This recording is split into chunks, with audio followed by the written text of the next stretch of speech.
sebagai kerabat, sahabat mungkin ikut berbahagia bersama. Tentu tradisi seperti ini ketika menempati rumah baru, setelah itu membaca hal-hal yang baik seperti khotbah Sang Buddha, melakukan kebajikan, tidak hanya di kehidupan saat ini sebetulnya.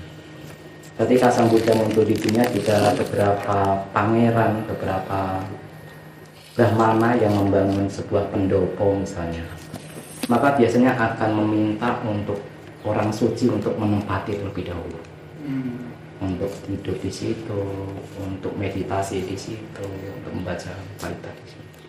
Tujuannya tidak lain adalah mereka memiliki pemahaman, memiliki anggapan bahwa kalau rumah itu ditempati orang yang suci terlebih dahulu, maka rumah itu akan membawa berkah. Tetapi tentu sekarang kan kita sulit untuk mencari orang suci yang memang seperti ini. Lalu seberapa besarkah manfaat kalau kita melakukan seperti ini di rumah baru? Sang Buddha menyebutkan bahwa kalau kita ingin mendapatkan hari yang baik, maka hari itu harus dilakukan dengan perbuatan baik, ucapan baik, pikiran baik, dan perilaku jasmani baik. Maka itu akan menjadi hari yang baik, tidak lepas daripada itu. Kalau kita ingin memperoleh siang yang baik, saya ingin memiliki siang yang baik nanti. Hari apakah yang tepat untuk masuk rumah misalnya, hari siang jam berapakah yang tepat.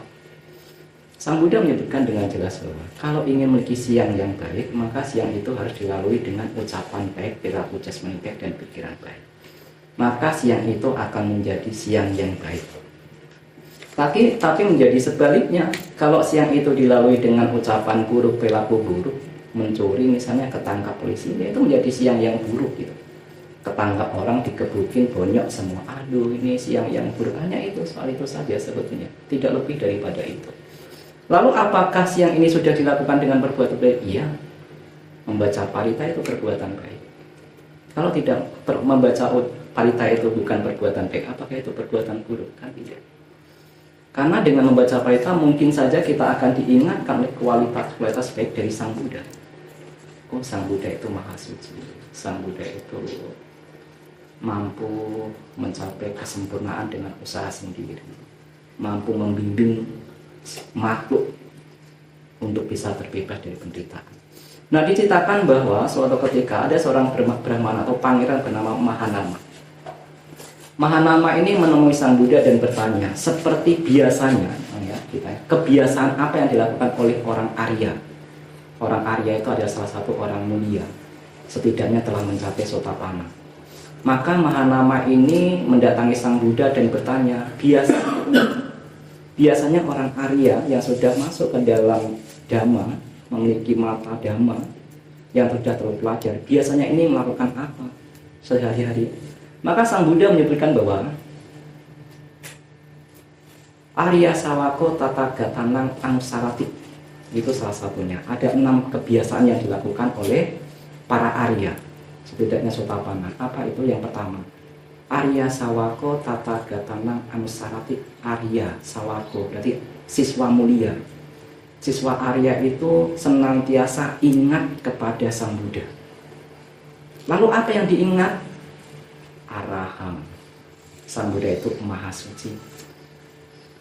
Sama Sang Buddha. Sang Buddha itu mencapai pencerahan sempurna dengan usaha sendiri.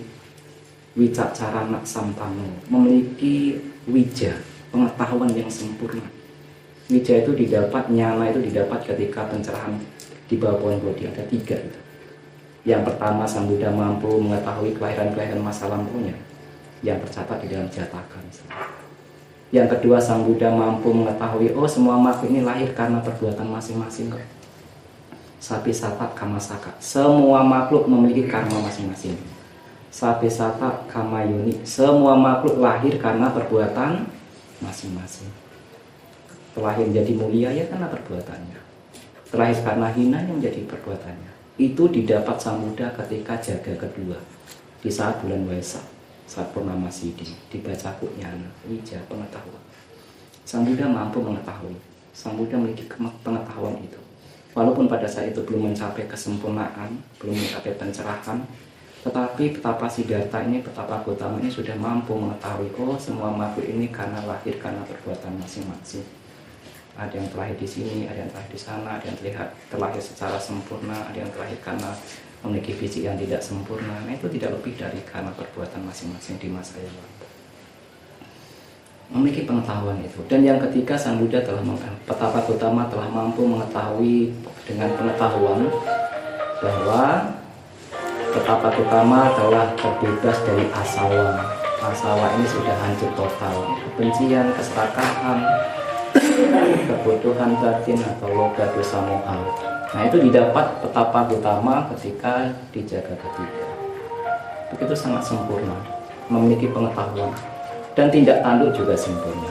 Nah, diceritakan ketika kita mengingat nilai-nilai luhur yang dimiliki Sang Buddha, maka pikiran kita penuh dengan kebajikan. Nah, ketika penuh dengan kebajikan, karena kebencian, keserakahan, dan iri hati itu tidak muncul, maka orang itu mendapatkan ketenangan, mendapatkan kedamaian, mendapatkan kebahagiaan. Itulah yang dilakukan oleh para Arya. Yang dilakukan oleh para Arya adalah Arya Sawako Tathagata Ansarati. Ingat kepada Sang Buddha. Apa yang diingat? Nilai-nilai luhur, nilai-nilai bajik yang dimiliki oleh Sang Buddha. Berapa banyak tak terhingga kebajikan dari Sang Buddha yang dimiliki tak terhingga. Tapi biasanya akan dipersingkat atau diperpendek menjadi Buddha Nusati. Nah, 9 sifat luhur dari Sang Buddha. Itu bisa direnungkan. Nah, kalau kita ingat nilai-nilai luhur Sang Buddha, pikiran kebencian, keserakahan, iri hati tidak muncul. Kalau kebencian, iri hati, keserakahan tidak muncul, maka yang muncul pikiran bajik, maka Sang Buddha menunjukkan itu akan menumbuhkan yang namanya pamoja, kegembiraan. Kegembiraan muncul karena lengangnya pikiran kita dari pengotor batin. Ketika kita mampu mempertahankan pikiran kita tetap bajik, maka yang tadinya gembira ini meningkat jadi pitik, kegiuran, lebih bahagia lagi daripada pamoja. Dan ketika pitik sudah muncul, diceritakan kalau kita masih mampu mempertahankan pikiran kita berada dalam hal yang bajik, maka timbul menjadi suka atau kayak pasadi. Kayak pasadi itu berarti jasmaninya ini tenang sekali, mungkin tidak terasa ada sakit, ringan sekali mungkin ya. Jasmaninya begitu sangat ringan, tenang, tidak menimbulkan penyakit-penyakit sehingga timbul lebih bahagia daripada pitik. Nah, ketika kayak pasadi ini tenang secara jasmani juga mampu dipertahankan, pikiran-pikiran bajik itu mampu dipertahankan, maka timbul yang namanya suka, bahagia. Lebih bahagia daripada pitik, lebih bahagia dari kayak pasadi. Nah, ketika kebahagiaan ini tetap mampu dipertahankan, pikiran-pikiran bajiknya ini mampu dipertahankan, iri hati, kebencian, keserakahan tidak muncul, maka Sang Buddha melanjutkan akan timbul yang namanya samadhi. Samadhi itu muncul dari rentetan panjang. Samadhi itu muncul dari piti, pamoja, piti, kayak pasadi, suka. Baru timbul yang namanya samadhi atau yang disebut sebagai jana itu. Tetapi di situ muncul karena pikiran bajik. Nah, pada siang hari ini kalau kita mampu ketika membaca parita, mengingat keluhuran dari Sang Buddha, yaitu kebajikan melalui pikiran. Nah, dengan memiliki kebajikan melalui pikiran, ya kebahagiaan muncul. Nah, itulah. Jadi membaca parita jika dilakukan dengan benar-benar, mengingat artinya, mengingat maknanya, latar belakangnya, diingat, oh kalau saya membacakan Karimita Sutta dulu seperti ini kisahnya. Kalau saya membacakan Manggala Sutta, oh ini artinya seperti ini. Diingat lagi, mengingatkan kita. Nah, tentu itu akan membawa manfaat yang besar, Nah, tentu Mbak Nana patut bersyukur. Di luar sana banyak yang berharap agar memiliki rumah tetapi tidak bisa beruntung, Mbak Nana. Jadi Sang Buddha menyebutkan ada 3 jenis manusia. Manusia yang ada harapan, manusia yang tidak ada harapan, dan manusia yang tidak perlu berharap. Nah, kita ini termasuk yang mana? Ada harapan artinya saya ingin memiliki rumah, tetapi karena dia memiliki hal-hal yang ingin didapat itu dia punya. Mungkin dia punya tabungan, dia punya keterampilan, dia juga hemat, dia juga begitu sangat terampil dalam menjaga kekayaan, maka ada harapan dia untuk mendapatkan rumah. Tapi ada jenis yang kedua, tidak ada harapan. Manusia ini tidak ada harapan, dia tidak punya hal-hal itu. Mau berharap seperti apapun tidak akan punya. Saya ingin memiliki rumah sampai kapanpun tidak akan punya. Kenapa? Dia tidak punya nilai-nilai itu untuk mencapainya. Tidak ada hal itu. dia mungkin tidak punya tabungan, tidak punya keterampilan, tidak punya kehidupan yang baik, bagaimana? Walaupun mau berharap sebesar apapun, ya tidak bisa, karena tidak punya kepiawaian dalam mengelola itu. Dan yang ketiga adalah tidak perlu berharap lagi. Kenapa? Karena sudah punya rumah. Untuk apa berharap? Wong sudah punya. Seperti Mbak Nana yang tidak perlu berharap. Mungkin Romo Aditya, oh saya ingin memiliki rumah. Tapi kalau punya hal-hal untuk mendapatkan rumah itu bisa. Tetapi sebesar apapun kalau tidak punya hal-hal untuk mendapatkan rumah itu, ya sama saja. Tidak ada harapan. Nah, Sang Buddha mengatakan tidak ada harapan. Nah, sebetulnya ini merujuk kepada orang yang untuk mencapai kesucian. Ada orang yang berharap agar saya menjadi orang suci. Kalau kita punya moral yang baik, pikiran kita terjaga, kita punya kebijaksanaan, kita bisa. Ada orang yang ingin mencapai kesucian, ada harap, tetapi tidak punya sila yang baik, ya sulit juga. Tidak menjaga pikiran, ya sulit juga. Ada yang tidak perlu berharap. Kenapa? Orang sudah mencapai kesucian, sudah mencapai arah, ngapain dia berharap? Sudah sampai, tidak perlu berharap lagi. Nah itulah, jadi tentu Mbak Nana patut bersyukur, patut berterima kasih kepada siapa? Ya kepada diri sendiri terlebih dahulu. Kenapa? Karena usahanya, keuletannya, sehingga ketika banyak orang yang ingin mendapatkan rumah belum tersampai, tetapi Mbak Nana sudah mampu memiliki rumah. Dan itu patut untuk disyukuri, patut berterima kasih. Tetapi apa yang kita miliki ini bisa runtuh sebetulnya. Sang Buddha bisa menyebutkan apa yang kita miliki, yang telah kita usahakan, tabungan, rumah, mobil, kalau tidak hati-hati ini bisa runtuh, bisa hancur. Nah, di zaman Sang Buddha ada sebuah kisah. Maka hati-hati. Walaupun sudah punya rumah, punya mobil, punya tabungan, tetapi kalau tidak hati-hati ini bisa meruntuhkan. Ada kisah di zaman Sang Buddha. Ada seorang rumah tangga bernama Mahadana. Maha itu besar, dana itu kekayaan. Dia memiliki kekayaan yang besar sekali. Diceritakan kekayaannya itu 80 koti. Kalau 1 koti itu setara dengan 10 juta, dan dijelaskan di kata-kata 10 juta, berarti 10 juta kali 80 berapa? 800 juta. 800 juta 2500 tahun yang lalu ya sudah besar sekali. Besar sekali, kekayaan yang besar. Nah, perumah tangga ini, Mahadana ini memiliki seorang anak. Tetapi karena orang tuanya berpikir bahwa kekayaannya ini tidak akan habis kok, 7 turunan juga tidak akan habis, untuk apa dibebani kepada anak? Jadi itulah, anak tidak perlu belajar, anak tidak perlu memiliki keterampilan. Kenapa? Karena kekayaannya ini besar, tidak akan habis. Maka istilahnya orang tua memanjakan anak, tidak dikasih pengetahuan, pembelajaran, keterampilan. Dan ketika usianya sudah dewasa, maka ia dinikahkan. Nah, ya seperti itulah, berkumpul dengan karma sendiri. Dinikahkan dengan seorang gadis wanita yang sama. Dia tidak memiliki pengetahuan, keterampilan, tetapi dia juga memiliki kekayaan yang setara. Masalah terjadi adalah ketika orang tuanya semuanya sudah meninggal. Dia mewarisi kekayaan yang begitu sangat besar, digabung antara suami dan istri. Nah, suatu ketika ya dia hanya bisa menghabiskan kekayaannya, foya-foya, tidak bisa mengelola. Hingga suatu ketika Sang Buddha melihat ketika sedang berpindah patah di pagi hari, maka melihat ada suami istri yang sedang meminta-minta menjadi pengemis. Siapakah itu? Itu orang yang tadi itu memiliki kekayaan besar. Kenapa kok bisa habis? Ya dia berjudi, dia berpoya-poya, dan dia berkumpul dengan sahabat yang buruk, teman yang tidak baik, teman yang hanya mendorong agar pesta pora. Maka dalam waktu singkat diceritakan tanahnya dijual, rumahnya dijual untuk minum-minuman pesta pora. Dia begitu sangat mudahnya memberikan sesuatu, hanya saja dia tidak bijaksana dalam memberikan sesuatu kepada orang temannya untuk berfoya-foya. Maka di usia tua itulah dia diceritakan mengemis. Nah, ketika Sang Buddha melihat suami istri yang mengemis itu, Sang Buddha menjadi tersenyum. Nah, ketika tersenyum, Bante Ananda bertanya, kenapa Sang Buddha tersenyum? Lihatlah Ananda, kedua suami istri itu, istri dan suami itu. Iya, saya melihatnya sama betul. Kalau seandainya di usia muda dia mampu mengelola kekayaannya dengan benar, tidak digunakan hal-hal yang tidak berguna, maka dia akan menjadi orang terkaya nomor 1 di Banarasi. Dia nomor 1. Tetapi ketika usia muda ia sudah lengah, dia sudah lewat. maka ia telah melewatkan usia mudanya begitu berlalu begitu saja. Tetapi Ananda, kalau seandainya di usia muda ia lalai dan setelah itu di paruh baya, mungkin ya di paruh baya mungkin usia 50 atau enggak. Di paruh baya ini dia menggunakan kekayaannya dengan benar, mengelola dengan benar, ia tetap akan menjadi orang terkaya nomor 2 di Bandarasi. Tetapi usia muda ini, setengah paruh baya ini juga sudah lewat. Ia telah melewatkan usianya itu, kehidupannya itu.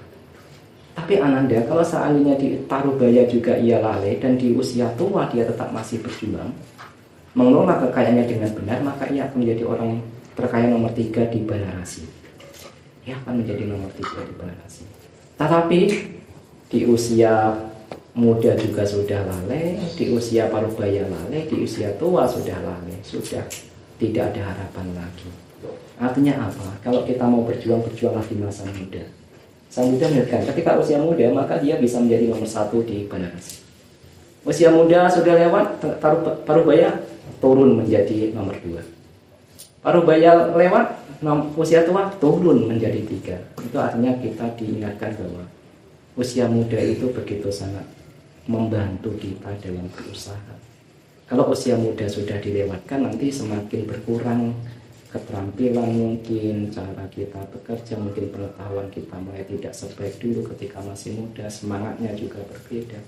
Nah, itu yang membedakan. Maka di usia muda inilah yang paling tepat untuk berusaha. Dan parita-parita yang tadi yang telah dibacakan tadi sebenarnya menjadi pengingat.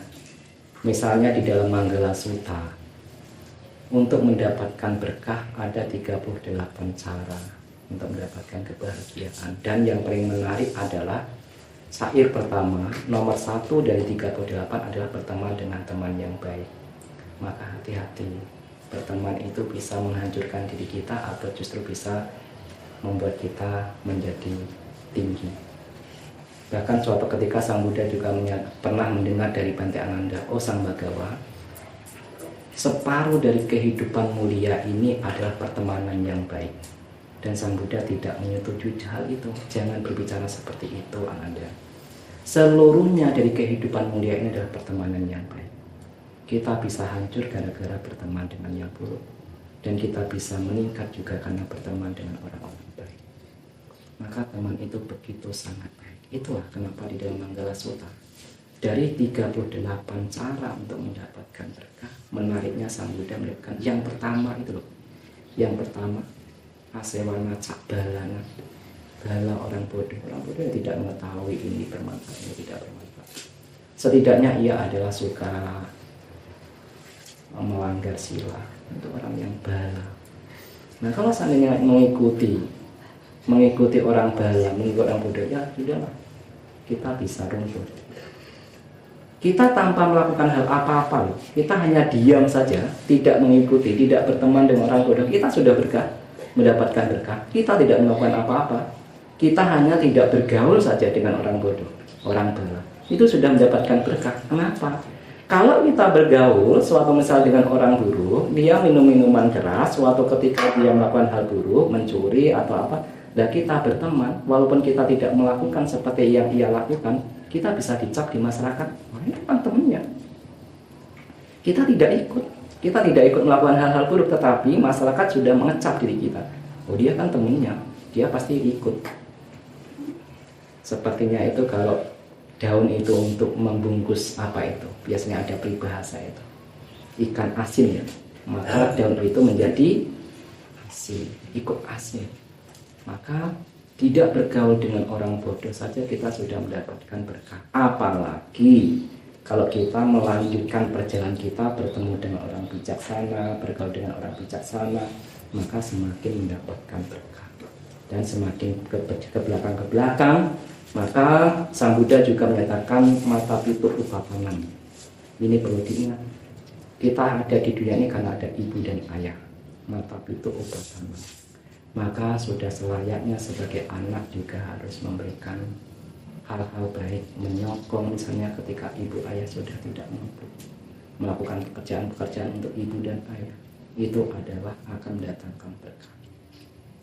Bagaimanapun juga Sang Buddha juga menyebutkan bahwa ibu dan ayah jasanya sulit untuk dibalas. Kalau seandainya kita melakukan hal buruk sama ibu dan ayah, ya celaka bagi kita, karena ibu dan ayah memiliki jasa yang besar kepada kita. Maka ada peribahasa di masyarakat, surga itu kan ada di telapak kaki seorang ibu. Artinya kan maknanya dalam. Jadi ibu ini memiliki jasa-jasa yang besar. Nah, kalau kita melakukan hal-hal baik kepada ibu, maka kita akan mendapatkan jalan terang. Seolah-olah teranglah jalan ini, terang padang, Jawa padang. Nah itulah. Jadi Manggala Sutta itu adalah patut untuk direnungkan, patut untuk diingat. Bagaimana caranya agar saya ini bisa mendapatkan berkah. Bahkan kalau kita mampu menjalankan berkah atau Manggala Sutta itu, bahkan Sambuddha dan kita tidak akan tergoyahkan.